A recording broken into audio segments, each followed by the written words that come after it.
You could not do this. What? My bed is from here to not even where the wheelchair's at, and I couldn't get up. I got up one day, and I just literally collapsed when I went to TV. I literally collapsed. There was no way for me to get up from here to walk to here. It is God, and there's no other thing. It's God. It's God. It is God. There is a God. There is a God. There is a God. Wait. Shh. What did you say? There is a God. The God that gave us Jesus, His Son, and He gave us to us. You believe that there is a... Believe 100%, and whoever don't, they better stop believing because, oh my God. Gossip is murder. Speaking evil of people is murder. Whenever you have any influence with somebody and you can talk to them and turn them against somebody, you just murdered and assassinated that person in the eyes of that person. You marry somebody wrong, it takes God a 7-year season cycle to get you out of it. Because God always deals in 7-year cycles. Don't The Lord Jesus working face to face with David E. Taylor by appearing on stage with him, captured live on photo. The Lord said to me, I'm going to make another appearance in this building. This is phenomenal. There he is. The Lord just walked on the stage. I honor you, Lord. He just told me to get off the stage. Hello, my name is Adam Ferrari, Chief Executive Officer of Phoenix Energy. I look forward to you.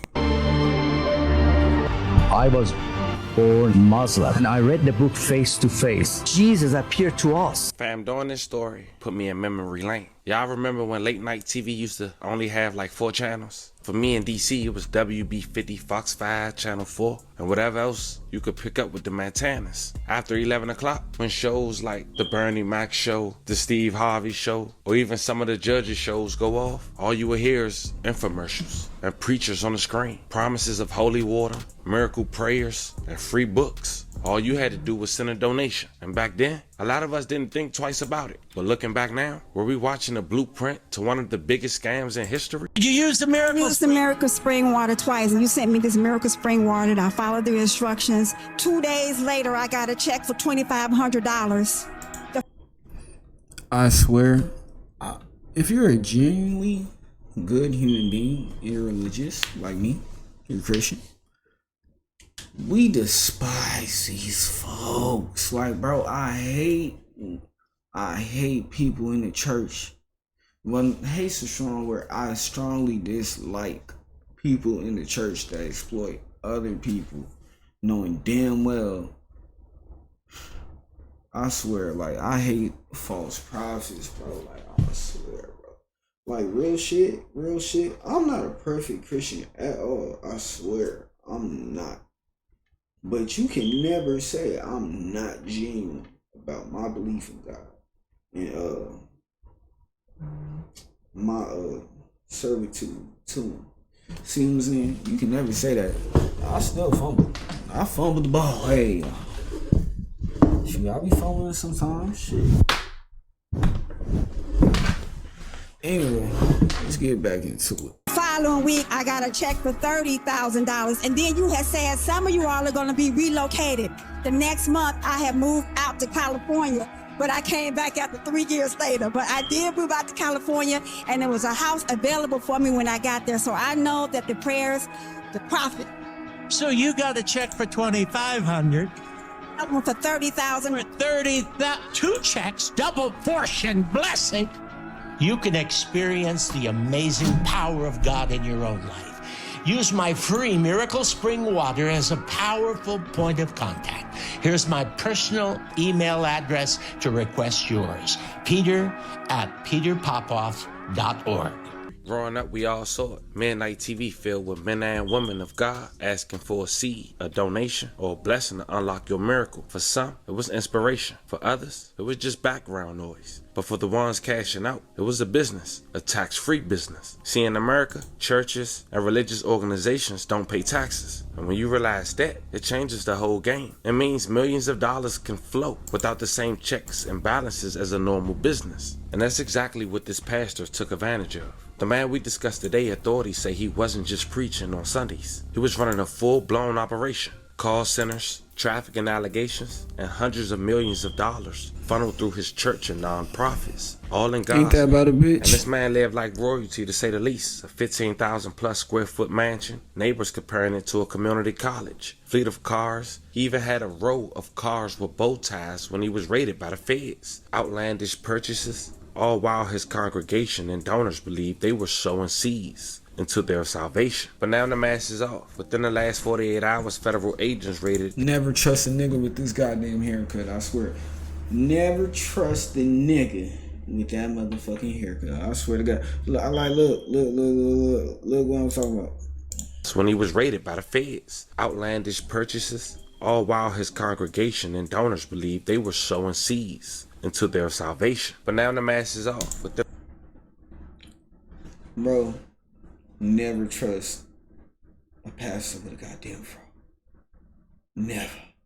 He'll tell you a lot. I don't know how the fuck that correlates. I was trying to make it correlate. But anyway, don't trust a slimy motherfucker like this. This is basically what the fuck I'm trying to say, nigga. Don't trust that nigga, goddamn it.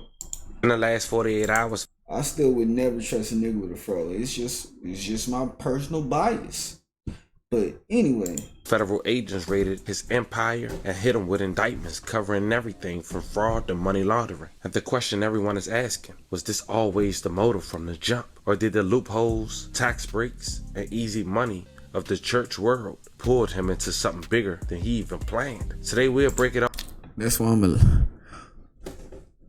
And now you supposed to give 10% of everything you earn. Now me, I ain't earning shit right now, so guess what? You're lucky to get these $5, maybe even $3. I mean, them $3 and maybe even $5 if you're lucky. You see what I'm saying? You're lucky, cause I wanted to go genuinely to God and sow the seed. See what I'm saying? I wanted to genuinely go to His will and His purpose, not your purpose and desire. Well, your own purpose. Not the one that God put on the little corrupt pastor, you know. Not the one that he has, but what you have. See what I'm saying? I don't want to go to that shit. And if it does, hey, it's gonna be $5. I ain't get. Now, if you told me that was really going to a good cause, I'm gonna give you 50 every time. I swear. All day, for my guy, his sermons, his scam, and a legal case in chronological order that finally brought this house of cards crashing down. But before we go over this one, I want you guys to remember, I don't give you no angle. I just give you the story. So with that being said, make sure you like. Oh, also, chat, that a lot of narcissistic people are in the motherfucking church, by the way. I just need y'all to know that. That's why you always go with a grain of salt when you go up in there and you read your word. And you talk to God directly, you pray. Because people will leave you astray, even your pastor. Now, if you have a good pastor, he ain't going to leave his flock and his shepherd behind. But you see what I'm saying? It's going to be like... You see what I'm saying? It's just... You'll know, like, a good pastor when you see him, like... I know my pastor's a good pastor. Anyway, let's continue. Like, comment, and subscribe. We'll jump right to it. Find me, David E. Taylor. He founded Joshua Media Ministries International in the 1990s, also known as JMMI, which later rebranded as Kingdom of God Global Church. He branded himself as a self-proclaimed apostle, claiming face-to-face encounters with Jesus, even claiming to be his best friend, which drew both followers and critics. If a nigga ever says I was face to face with Jesus, like they could actually see Jesus, they're fucking lying to you. You know how I became a Christian? I realized over a certain life, my lifespan, it has been nothing but coincidences, perfect coincidences, right? And usually I take those signs as it's a sign from God. See what I'm saying? I talk.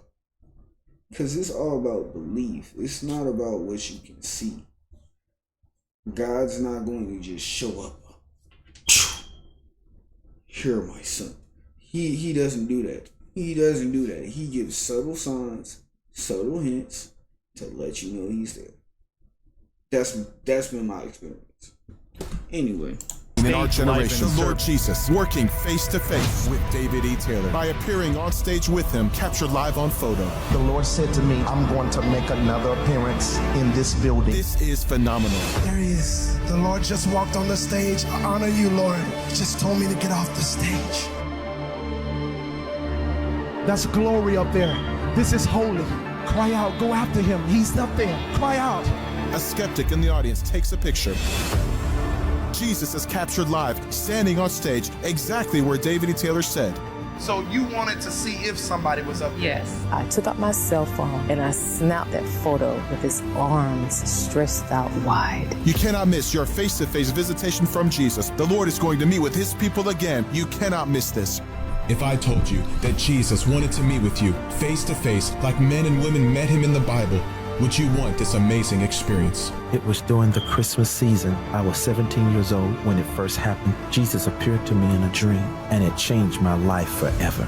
And he told me if I wrote this in a book, that he would appear to millions all over the world, and it's happening now. I was born Muslim, and I read the book Face to Face. Jesus appeared to us. Face-to-Face Appearances with Jesus by David E. Taylor changed my whole life. And I remember Jesus there. He came and he was wearing all white. I was brought up as a Hindu, and as I began reading the book, I had my first encounter with the Lord. Just like the Lord appeared to Solomon in a dream. Now, Taylor has been accused of running a prosperity gospel scheme, focusing on donations with promises of miracles and blessings. Court records and investigative reports have noted that Taylor lives a lavish lifestyle, funded by donations, luxury cars, designer clothing, and multi-million-dollar homes. He gained wider attention when court depositions surfaced online around 2015, showing him dodging questions about extravagant spending in personal relationships. Residential center.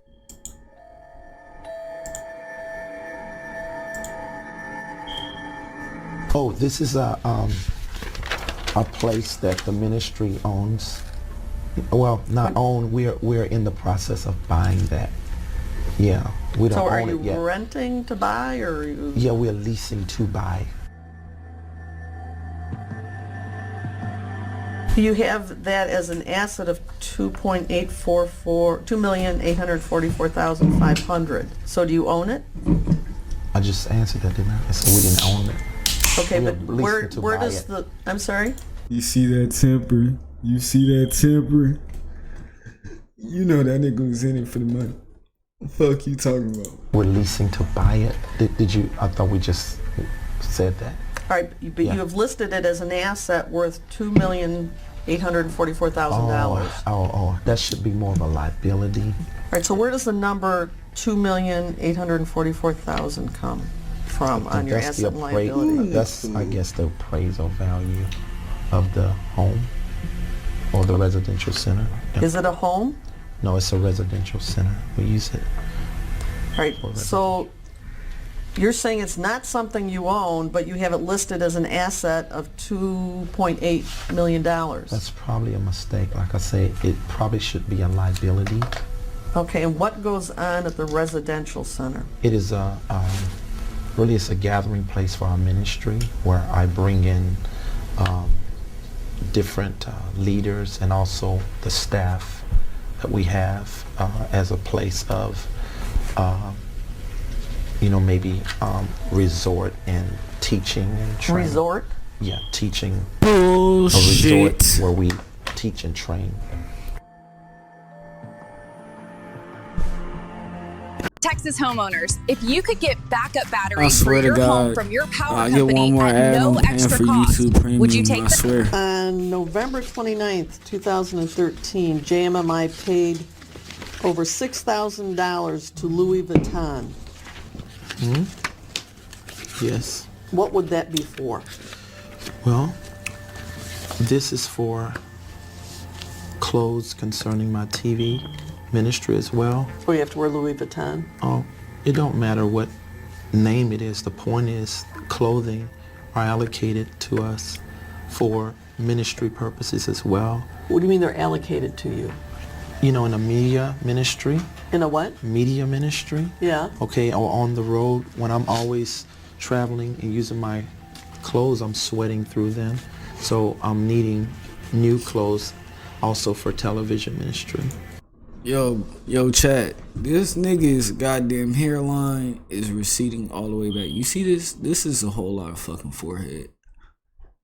Bro, if you ever have this shit, just cut this shit off, bro. If I ever start looking like that, bro, I'm going bald. I'm telling you, bro, I'm going bald. That nigga goddamn... Bro, you gotta give it up.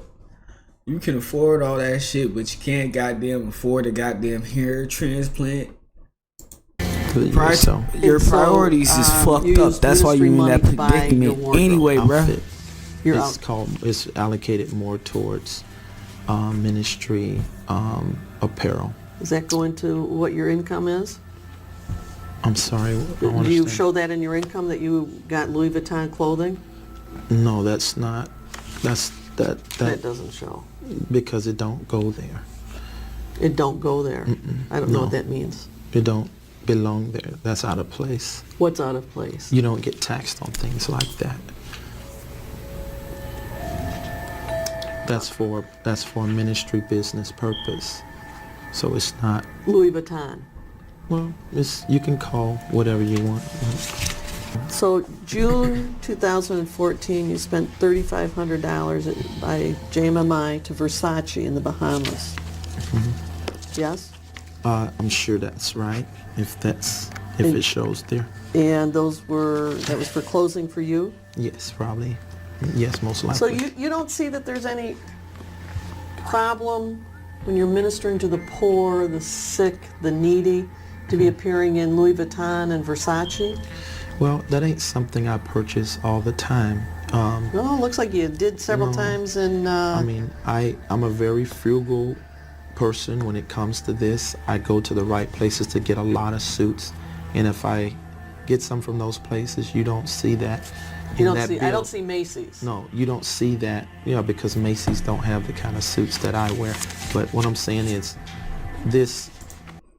Everything reminds me of her chat. Looking at these Louis Vuitton things, you don't see that in our charges all the time. 2013 and 14, JMMI spent over $30,000 in your clothes. Does that sound about right? What year was that? 13 and 14. Oh God, yes, because I was traveling so much, and sweating through all my clothes. Exactly, that probably wasn't enough because just have so. But they have to be top of the line, expensive ones. No, they're not top of the line clothes. Louis Vuitton's not top of the line. Those not where I get my suits from. Well, you got something from them spent thousands and thousands. Well, the belts are more lasting, so that's good. Come on, you're buying belts for $5,000? No, I mean I have multiple belts. Not August 2014, you went to the Gucci store in Troy and purchased something?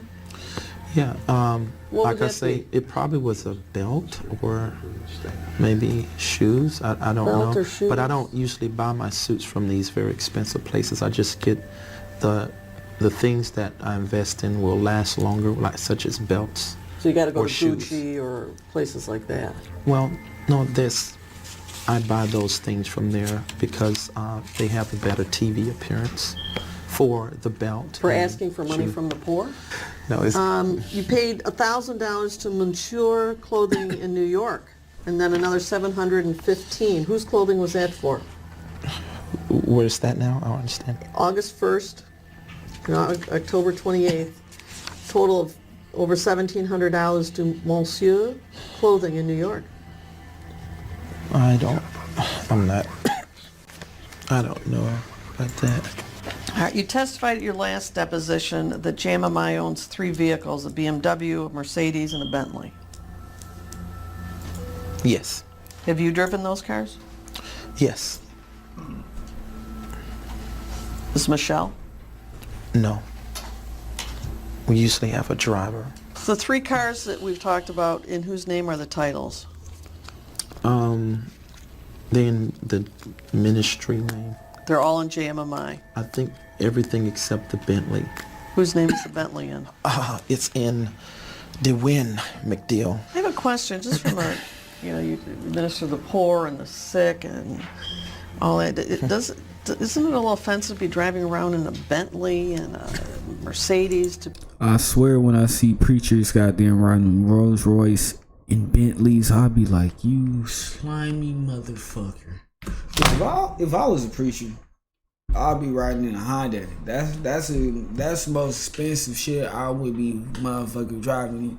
Because if I'm preaching goddamn the teachings of Jesus, oh yeah, it would be more simplistic. A lot of you niggas goddamn are going to hell. I'm keeping it a buck.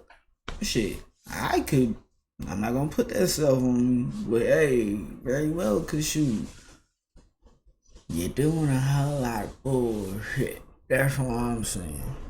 And that it's that goddamn, what you call it? It's that need for money and have gluten. You're already well off, but you just want more. I dislike that shit. People that really, are impoverished and sick and ill and AIDS and drug rehab. Isn't it a little offensive to sort of being show placing what you have?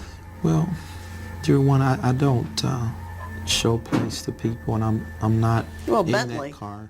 You don't see me driving around in that car every day. I don't do that. But it's in the ministry. Everybody in the ministry sees you. You said you drive it. I have before. You just asked me have I drove it, but it ain't something I drive every day or even every year. I don't do that. I have drivers who pick up my guests, my high-profile guests. No. But do you see my point that people that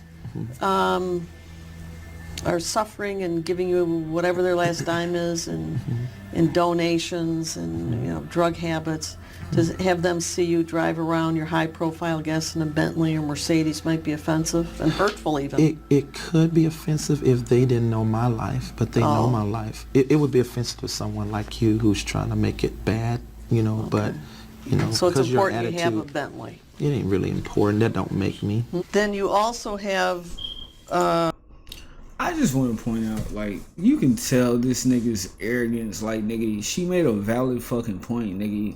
You're only not acknowledging it because you know you're in deep fucking shit. A Land Rover that you leased. Range Rover. Range Rover. I want the Range Rover. Range Rover. Fags, y'all should give me the Range Rover. He don't deserve it. I do. Not even the federal government. I want cars. All right, then there's a series of documents that total almost $50,000 to limo land in 2013 and 14.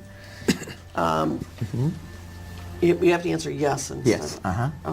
Okay. What was that for? You can see this nigga's getting a couple was to body cut language. the Mercedes into a limo.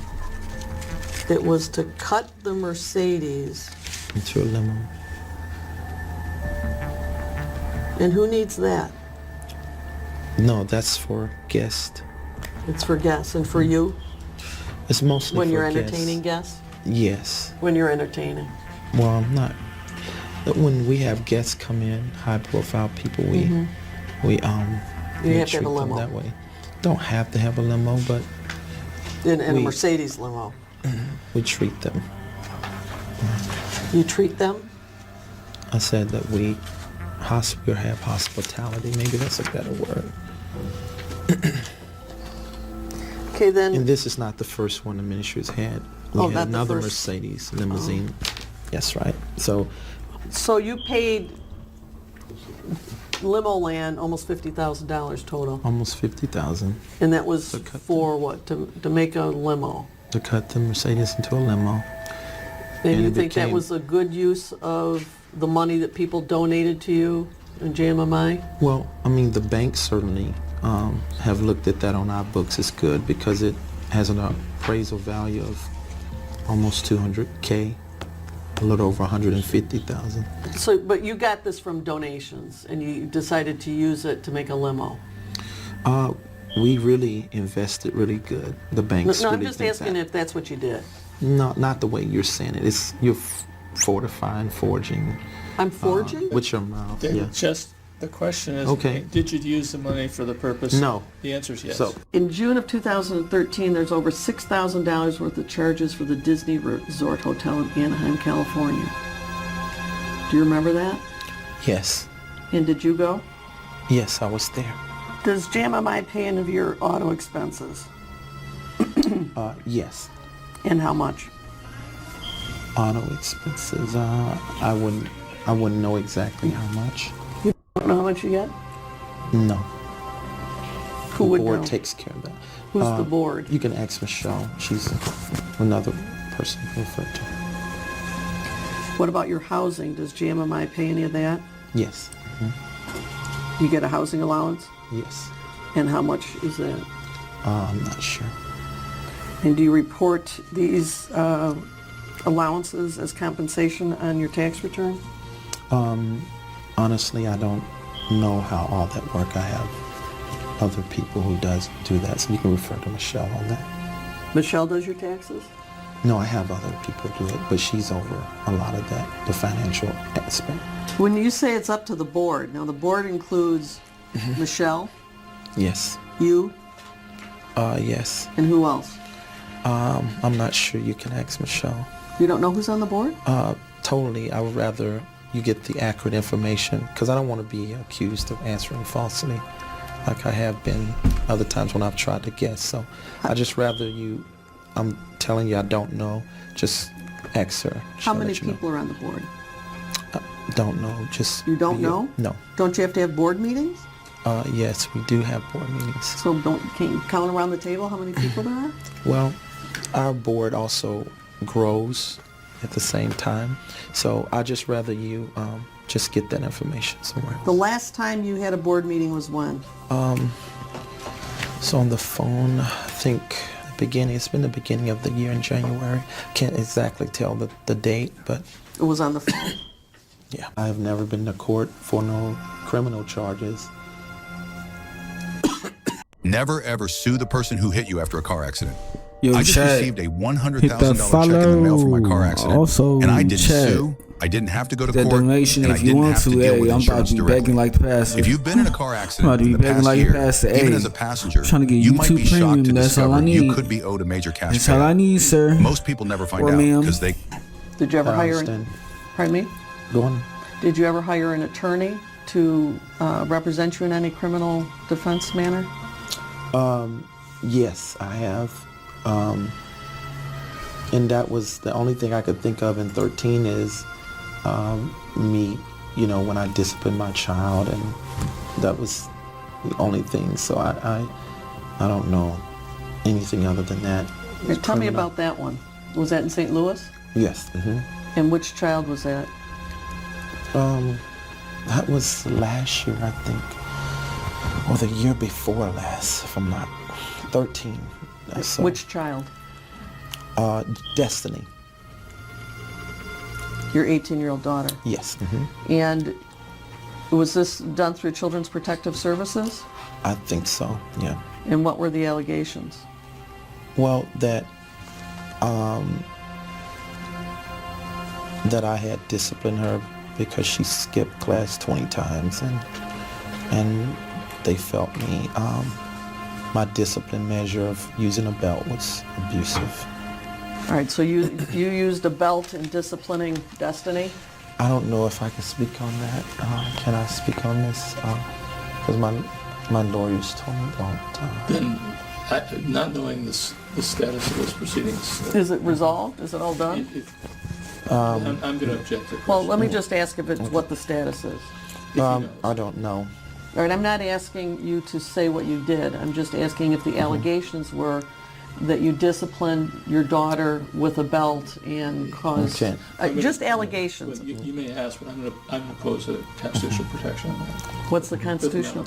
I'm not asking him to say what he did or didn't do.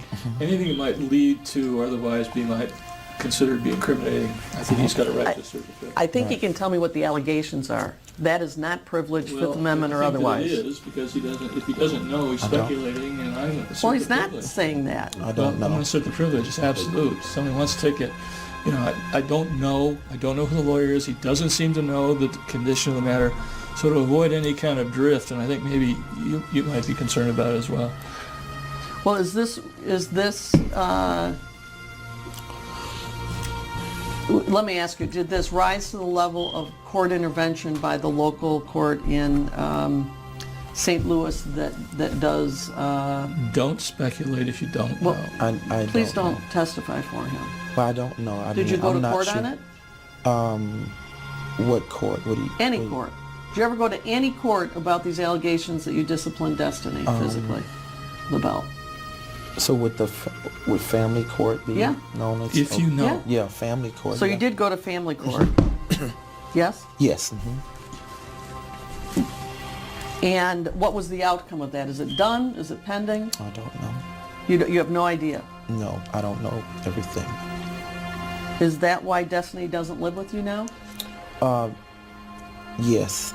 Now, shout out to the platform Current Clock. They have over 16 videos and over 10 hours of deposition from David Taylor. Now, I wanted you guys to get clips of a summary. Some will say the most important parts. You heard about the home that was recently raided 10 years ago. He called that a service center, which is key to his indictment. But you also heard of the name Michelle. Now, Michelle Brandon has been described as Taylor's longtime associate, co-pastor, and sometimes referred to as his spiritual wife. She has been tied to the ministry since at least 2000s. As you heard from Taylor, handling organizational and administrative aspects. Now 56 years old, Michelle has been linked in court filings and watchdog reports to help funnel money through JMMI's network of nonprofits and shell organizations. She has also been tied to real estate purchases under the ministry's name. The first wave of scandals came between 2013 and 2015. That's what you just heard from that deposition. A series of lawsuits brought Taylor into the spotlight. Depositions went viral, showing him dodging questions about lavish spending, Louis Vuitton clothing, custom suits, luxury cars, and vacations. He claimed the expenses were for ministry purposes, sparking public ridicule. Watchdog groups accused JMMI of being a cult-like organization, exploiting vulnerable people financially and emotionally. Around this time, the IRS began reviewing the church's finances, but no major enforcement action occurred then. Between 2017 and 2019, facing bad press, Taylor rebranded JMMI into Kingdom of God, a global church. The move allowed him to shake off the old scandals while continuing the same operations under a fresh name. The ministry expanded its call centers. According to their recent indictment, they had 9 call centers in Missouri, Michigan, Florida, and Texas. And during this time, instead of Davis, Michelle grew more visibly in leadership, handling financial structures, nonprofits, and real estate tied to the ministry. Them niggas had to be paid. In 2020, former insiders ain't no and way whistleblowers anybody's began believing that exposing shit. the inner workings. Allegations of trafficking volunteers, forcing them to work without pay under the guise of serving It's falling God. everywhere. Call centers I where don't think workers use psychological pressure on donors, mainly elderly, to give more money. This lasted until 2024. It should be noted that testimonies that people lost homes, cars, and life savings after being manipulated by the church.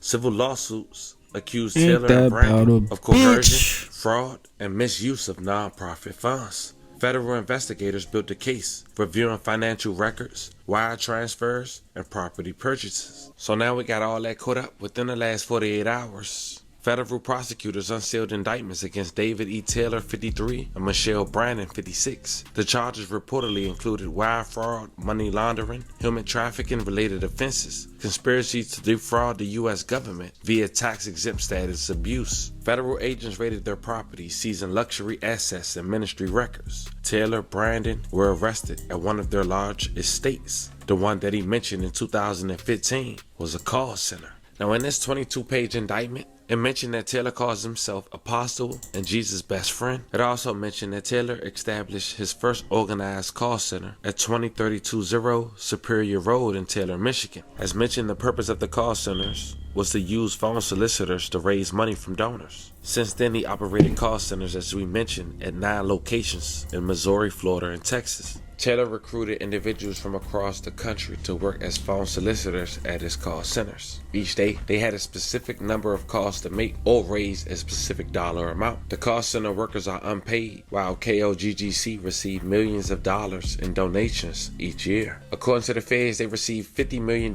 in donations since 2014. That's just on record. He recruited individuals to work as his armor bearers, Taylor's personal servants. Their services was to provide food for him, transport him, maintain his house and cars, transport women from ministry houses, airports, and other locations to Taylor's locations, and ensure that the woman I bet you he was sending everything in the goddamn church. I bet you. It always goes down in the church, bruh.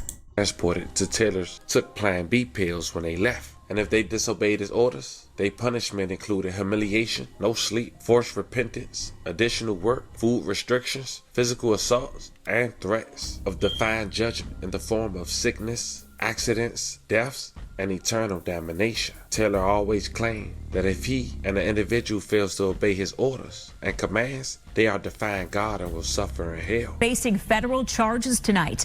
They're at the center of what investigators... Textbook religious narcissist, by the way. That's what you're witnessing right there. Right here. are calling a multi-million-dollar conspiracy involving money laundering, forced labor, and abuse. This follows multiple FBI raids this morning, including at a home in the affluent Avalon neighborhood in Hillsborough County. This was part of a nationwide takedown. Fox 13 is covering this investigation from multiple angles. Our Kylie Jones is at the federal courthouse in Tampa, diving deeper into the church and its leaders. But we begin with Aaron Mesmer live in Avila with more on the raid and reaction from neighbors. Aaron. Today, we'll see how to compare non-equivalent fractions. Hit that donation so I don't have to goddamn pay for YouTube Premium. Yeah, Haley, and these neighbors are absolutely stunned by what went on this morning. Neighbors in this community, they woke up to helicopters and FBI agents raiding a home in Avila. And once they found out why those federal agents were there, it was even more surprising. Some of you say, I don't have 100,000, but you have 20,000.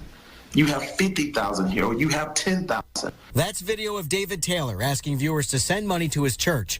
Federal authorities now say Taylor used donations to fund an extravagant lifestyle that included this massive mansion in Tampa's affluent Avila community. No bullshit. FBI agents raided the home Wednesday. I ever need to borrow money from anybody, I'm gonna be like, look, I know you got 10,000 in that motherfucker. Come on, auntie, I know you got like 70 in the bank. Come on, you can't goddamn let a nigga get 100. I'm be like, to y'all, I'm be like, you know what? Y'all can't, don't. I'm playing. I ain't that type of person. But I'm just saying, bro, that's what this nigga is doing. It is crazy how this shit is working. It's crazy, nigga. Morning. It's very surprising to hear that type of thing was going on again right in your backyard. It's unclear what authorities took from the home. This view from Skyfox shows several cars lined up with gift bows on top. Neighbors say the 10-bedroom, 10.5 bathroom, 28,000 square foot mansion is one of the largest in Avila. Because they was like, how could a pastor afford to live in a house like that? According to the 23-page federal indictment, this house is one of several properties throughout the country purchased by Taylor's Kingdom of God Global Church. He's the pastor and referred to himself as an apostle, according to court documents. The indictment alleges Taylor recruited people to work at call centers, referring to them as armor bearers. Investigators say they were his, quote, personal servants who fulfilled Taylor's demands around the clock and were never paid. Taylor and Executive Director Michelle Brannon are accused of controlling nearly every aspect of the workers' lives, cutting them off from family and forcing them to take contraceptives. Human trafficking advocates say it's a devastating situation. And you really had every aspect of human trafficking. You had individuals who were, brought to a facility that they couldn't leave. They weren't being paid. They had production goals that they had to meet. And authorities say if the workers failed to reach Taylor's monetary goals, they faced punishment, including public humiliation, food and shelter restrictions, sleep deprivations, and physical and psychological abuse. The Crisis Center of Tampa Bay's CEO says these victims will likely face a long recovery. She says there's another lesson every community can learn from this. This can happen in one of our most affluent zip codes in Hillsborough County. It can happen in your backyard. It can happen in my backyard. As for the folks who lived with alleged human trafficking, fraud, and money laundering happening in their backyards. I hope it's not true, but if it is, you know, he deserves everything he's going to get. And there was also what appeared to be a federal command center set up just north of here at St. Joseph's Hospital in Lutz. Experts say if there were any human trafficking victims at this property, they likely would have been taken to a nearby hospital for care. Haley? Let's hope they can get all the help they need. It sounds like they have been. I know that was a lot, fam, but we're going to wrap this up like this. This story shows how faith, business, and loopholes like tax-free status can create the perfect storm of corruption. David Taylor and Michelle Brannon sold hope to thousands while living like royalty. But now the feds say the bill is due. The question is, will this case finally close the chapter? Or one of America's most infamous prosperity preachers? Or will the system that allows this to happen create another one? Let me know how you guys feel about this one in the comments. This was the story of a pastor and his spiritual wife being a part of one of America's biggest scams to this day, all while using our God. Let me know how you guys feel about this one. Don't forget to like and subscribe. I'll catch you guys on the next one. Check out this screenshot of my credit score. Yeah. Fuck these ass. Anyway, that was Plan B's and Holy Water, the Michigan pastor who pimped the poor for $100 million. Hold up, nigga. You know what I could do with